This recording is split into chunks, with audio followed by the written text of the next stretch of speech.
From a squirrel that died on set to a director who called Chevy Chase, "I thought you were a drummer," Christmas Vacation's behind-the-scenes chaos rivals anything the Griswolds experienced on screen. The beloved 1989 holiday classic hides bizarre production secrets, from Prince secretly producing the theme song to a 15-year-old actress booking her cheating boyfriend a one-way ticket home mid-shoot. These aren't your typical movie trivia. They're the wonderfully weird stories that make this film even more of a holiday treasure. Here are 15 weird facts you didn't know about Christmas Vacation. Fact 1. Chris Columbus quit after Chevy Chase. Asked, "You're the director?" When Christmas Vacation was first getting off the ground in 1989, legendary filmmaker John Hughes had a very specific vision for who should direct his holiday comedy, and that person was Chris Columbus. At the time, Columbus was still an up-and-coming director who desperately needed the work, having only directed a couple of films before this opportunity came along. Hughes believed in Columbus and brought him on board to helm what would become one of the most beloved Christmas movies of all time. But there was just one problem that nobody saw coming: Chevy Chase. Columbus has shared the story of his first meeting with the film's star multiple times over the years, and it's just as bizarre as it sounds. He sat down with Chase to discuss his creative vision for the movie, eager to share his ideas and get the project moving forward. But instead of engaging in a normal director-star conversation, Chase remained almost completely silent throughout the entire meeting, which already made things incredibly awkward. Nearly 40 minutes into this uncomfortable encounter, Chase suddenly interrupted with a question that left Columbus absolutely stunned. "Wait a second, you're the director?"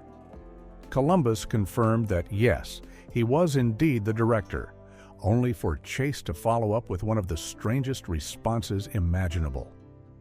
"Oh, I thought you were a drummer?" To this day, Columbus has said he still has no idea what Chase meant by that comment.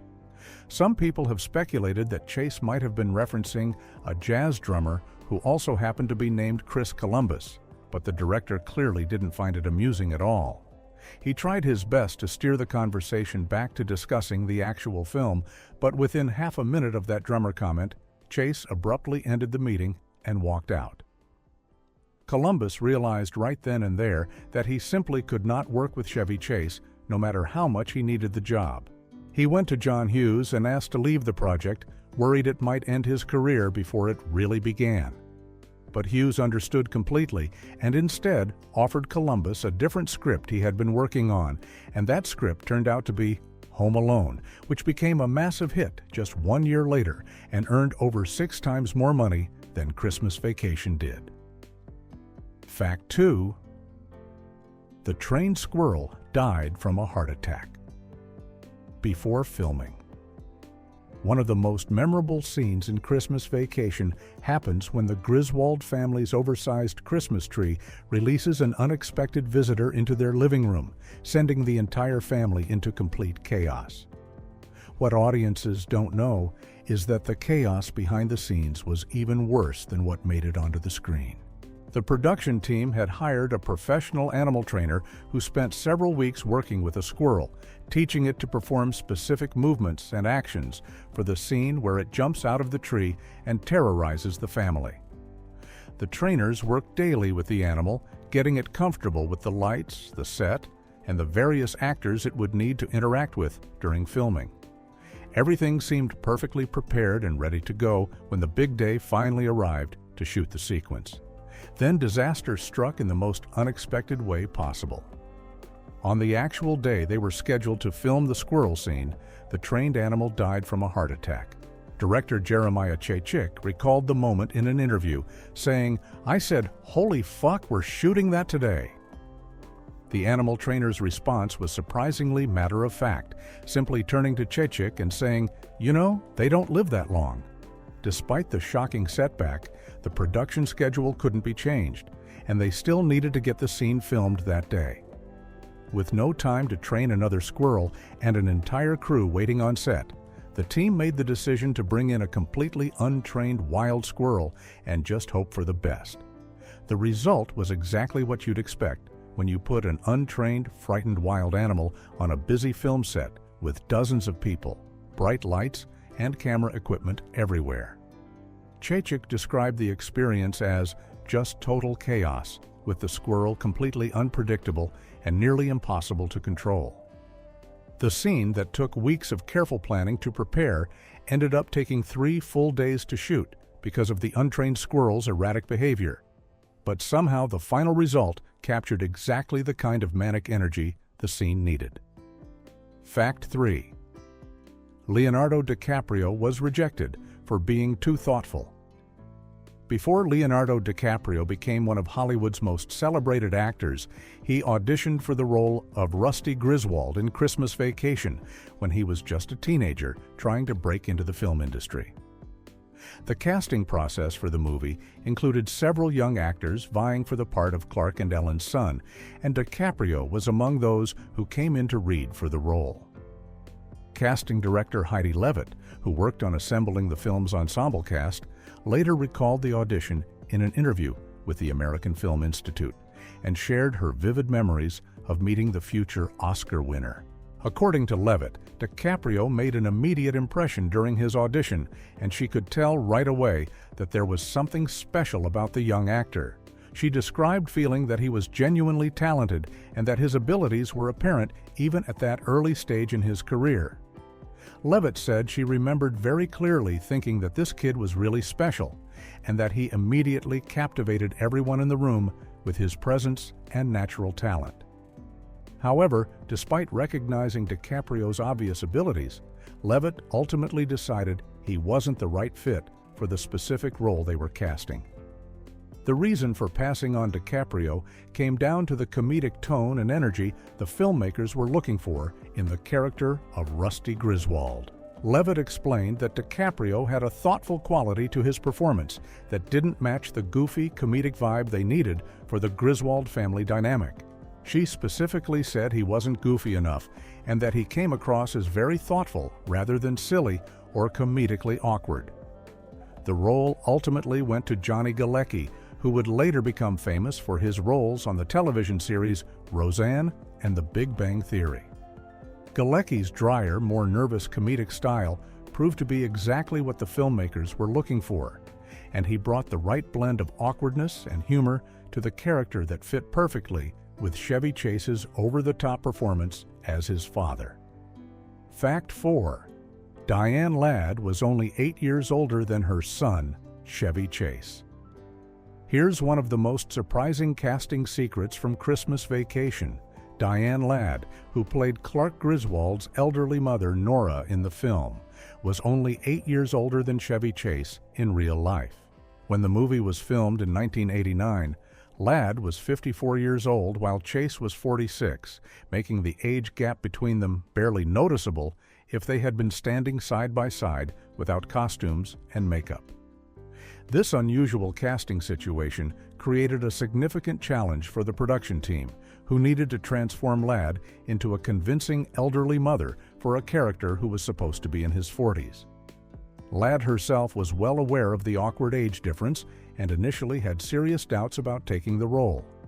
In interviews, she recalled going to the audition and thinking her career might be over if she accepted the part of an older woman when she was still in her 50s. She even joked about the situation, saying she was going to audition to play Chevy's mother when she was only 1 year older than him, though she noted that Internet movie databases often get ages wrong, so the exact difference varies depending on the source. To pull off the illusion, Ladd took matters into her own hands and got creative with her costume and appearance. She borrowed a dress from her friend Shelley Winter's deceased mother to achieve an authentic older look. She also visited the Salvation Army, where she picked up a pair of Oxford shoes and glasses that helped complete the transformation. As a finishing touch, she put baby powder in her hair to make it look gray and aged.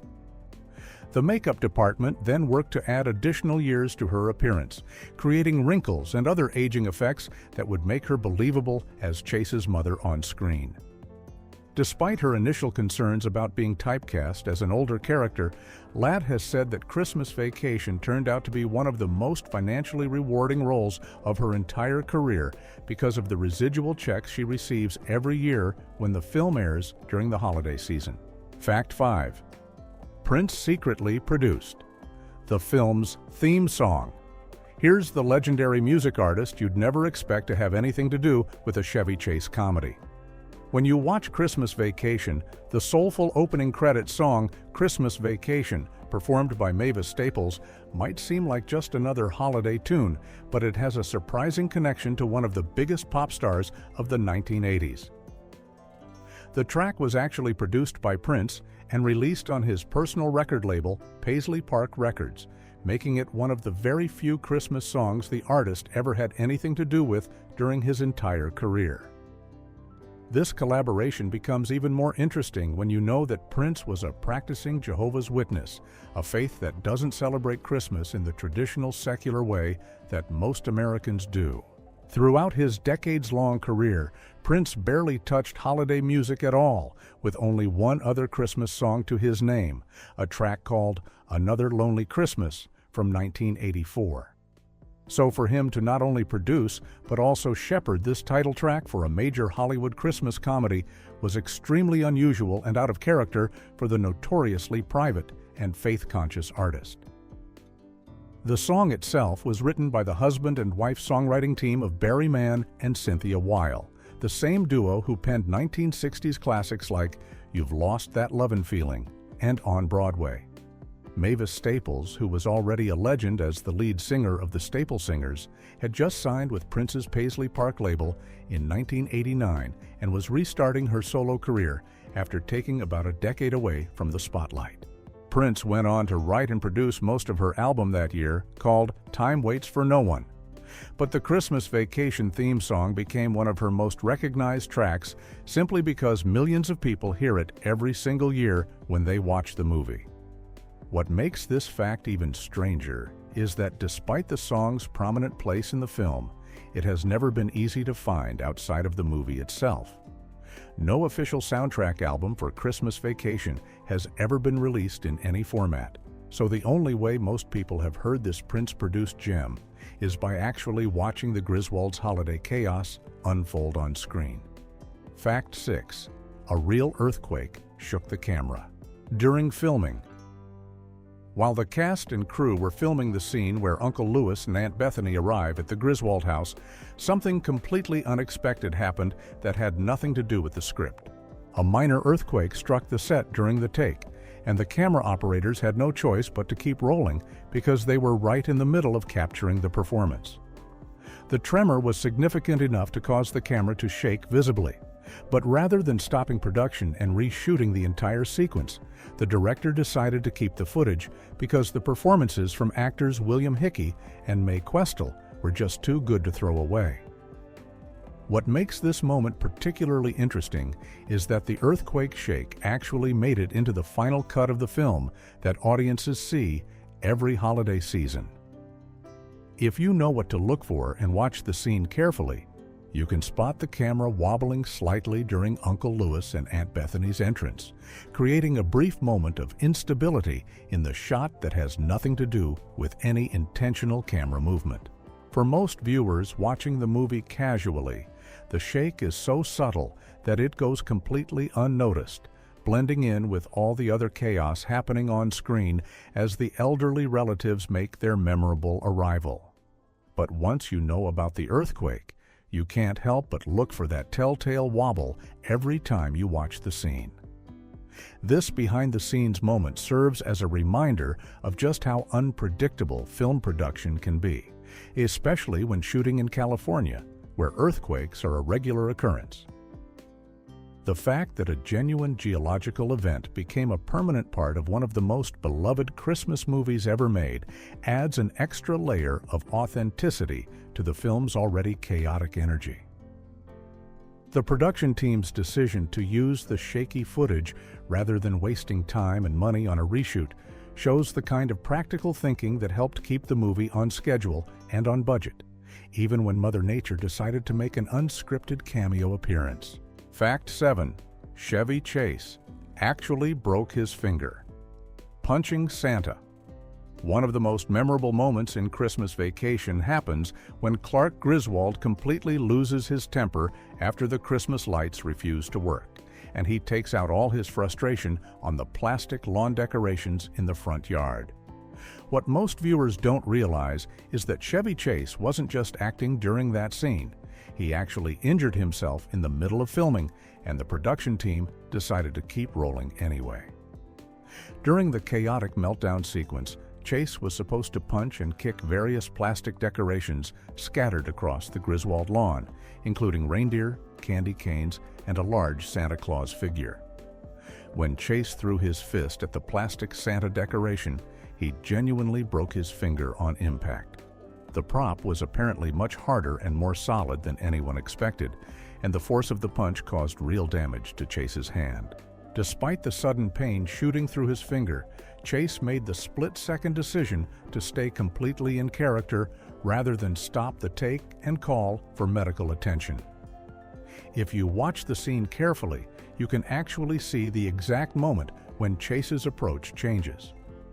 He starts the sequence by punching the decorations with his fists, but partway through the tantrum, he suddenly switches tactics and begins kicking everything instead.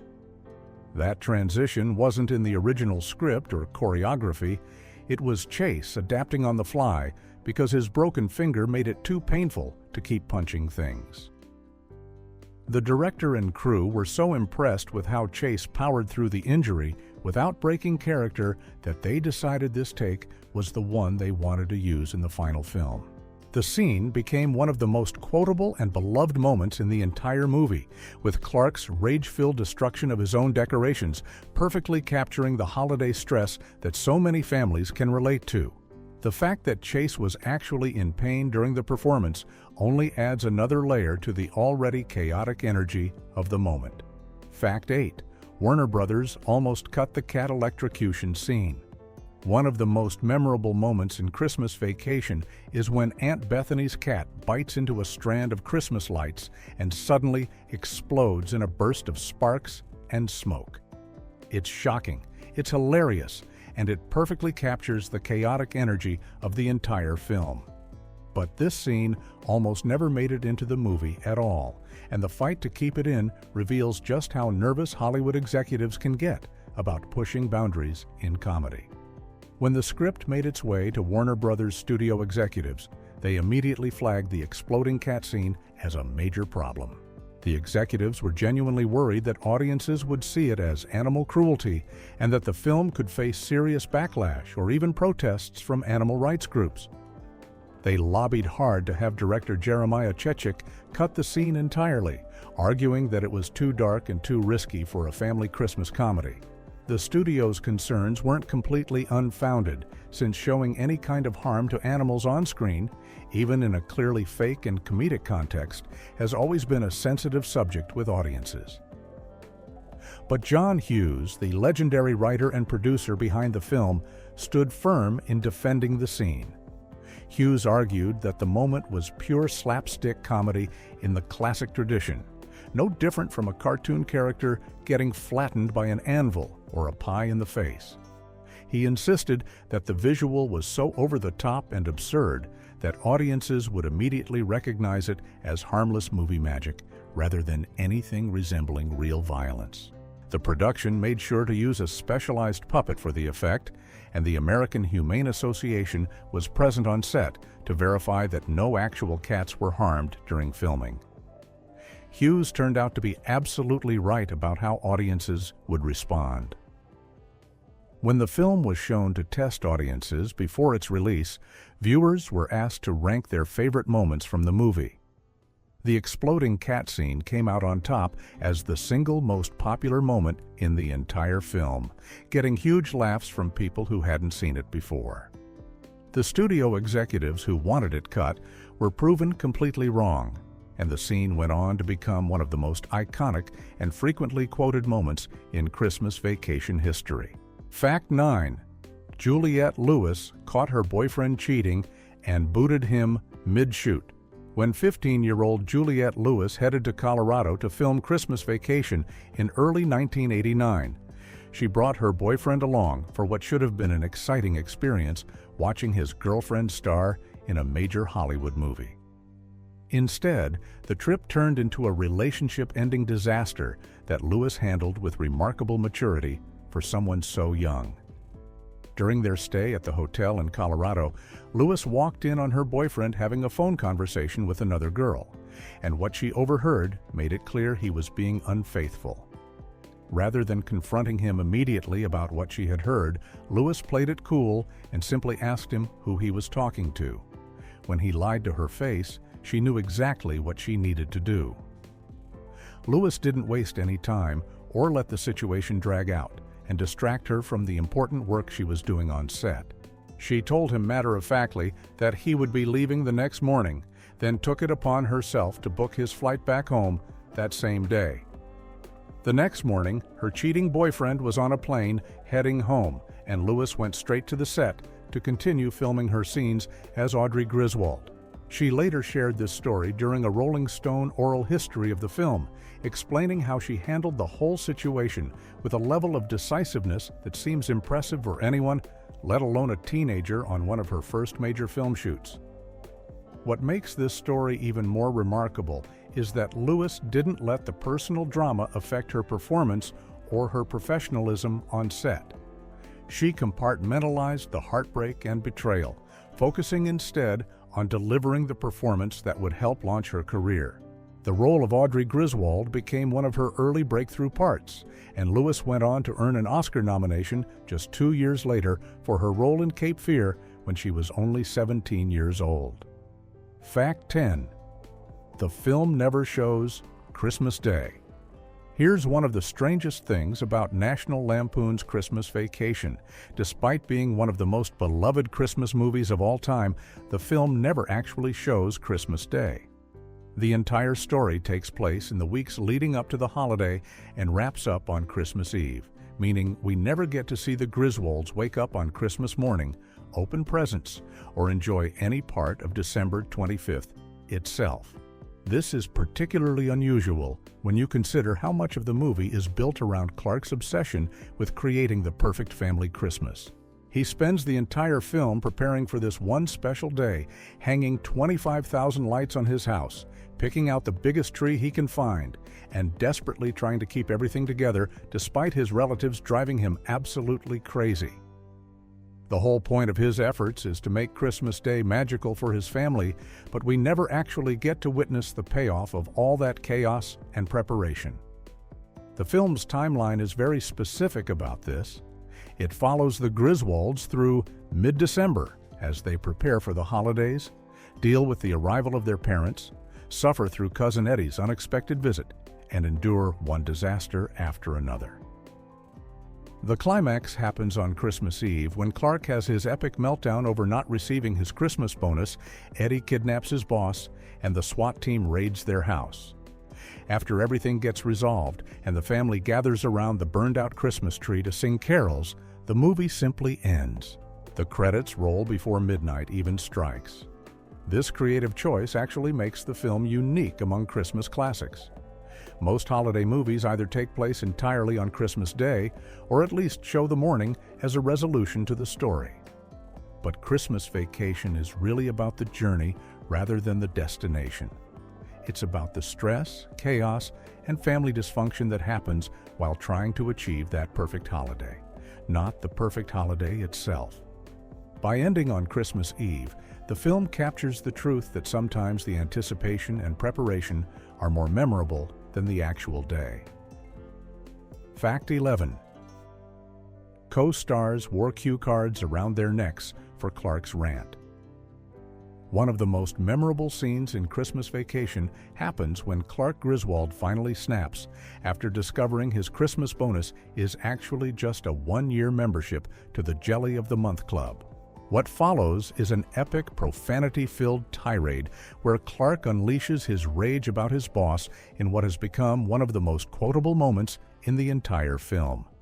But what most viewers don't realize is that Chevy Chase needed some very unusual help to pull off this legendary rant, And the solution the production team came up with was both creative and completely bizarre. The problem was simple. The rant was incredibly long and filled with complex insults and rapid-fire dialogue that would have been nearly impossible for any actor to memorize perfectly. Chase needed to deliver the entire speech without stumbling over words or forgetting his lines, which meant he had to remember every single profanity, every pause, and every escalating insult in the correct order. The pressure was on to get it right, because the scene required that raw, unfiltered energy of someone who has completely lost control. So the director and production team came up with an ingenious workaround. According to Beverly D'Angelo, who played Ellen Griswold, they divided Clark's entire rant into smaller sections and wrote each section on individual cue cards. But instead of placing these cards off camera, where Chase would have to glance away from the scene, they did something much stranger. They had all of Chase's co-stars wear the cue cards around their necks, like signs. D'Angelo explained in an interview with the Dinner Party Download that the cue cards were distributed among the different actors in the scene, and the sections weren't necessarily in the exact order of the speech. As Chase delivered his rant, his eyes would move from person to person, reading the next part of his tirade off whichever actor was standing in front of him. If you watch the scene closely, you can actually see Chase's gaze shifting from character to character as he barrels through the speech, which makes the performance feel even more manic and desperate. What looks like Clark wildly addressing everyone in the room was actually Chevy Chase reading his lines off his co-stars' chests, turning what could have been a technical disaster into one of the film's most iconic moments. Fact 12. Mae Questel's final film was also Betty Boop's voice. When you watch Aunt Bethany struggle to remember whether she's supposed to bring a Jell-O mold or wrap a cat as a Christmas present, you're witnessing the final on-screen performance of one of Hollywood's most iconic voice actresses. Mae Questel, who played the sweet but forgetful elderly aunt in Christmas Vacation, passed away in 1998 at the age of 89, nearly a decade after the film was released. But what makes her role particularly special is the incredible legacy she brought with her to the set. Questel was the legendary voice behind two of animation's most beloved characters, Betty Boop and Olive Oyl from the Popeye cartoons, characters she voiced for over 6 decades, starting in the early 1930s.